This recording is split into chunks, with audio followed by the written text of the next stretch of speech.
mangroves are known to be salt tolerant, but red mangroves are known to be salt excluders. So they can exclude up to 97% of the salt from the water, allowing for them to live directly in the ocean like this.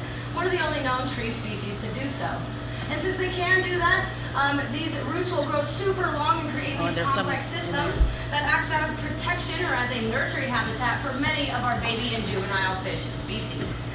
And so this has become crucial for our babies and juveniles to grow up in so that they can have protection against bigger predators.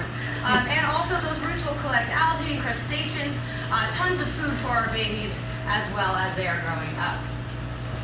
Now, because of the nature of the sediment these trees pack up against our coastline, they do create a little bit of a low oxygen environment. But we actually have some really big fish in here that can hang out in low oxygen environments their whole life if they want to, no matter how big they get. So they can actually breathe air. And those are actually the tarpons that you see in front of you there. Now, the tarpons are the really long fish with the upturned mouths, the silvery scales on the sides, like that one right there, and those big googly eyes.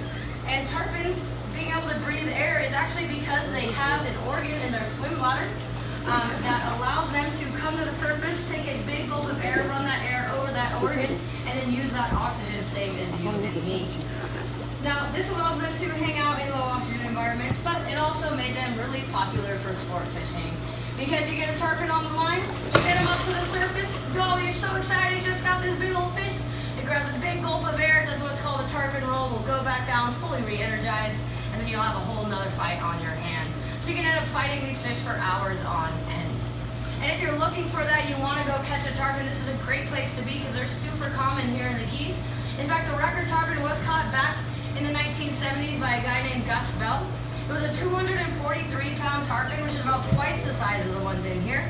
It took 4 hours to bring up, and it was caught on 20-pound test line. So if you know about fishing, you know it usually doesn't work that way. So definitely a mighty feat indeed. Now, they are catch and release only fish as they are protected here in the Keys, but if you're looking for a good fight, they're a really good fish to go after. But along with them, you can see some of these speedsters zooming around. We have some fish, if you're more familiar with tuna, they do look a little bit like tuna, but those are going to be our jacks. We have 3 different species of jacks, but for the 2 bigger ones that you can see up here are our Jack Crevalle, which was that one right there with the white tint to his fins and a black spot on his gill plate. And then hanging out with our Crevalle, we have a few horse-eyed jacks as well. Now, the horse-eyed jacks have more of a yellow tint to their fins and bigger eyes than the Crevalle.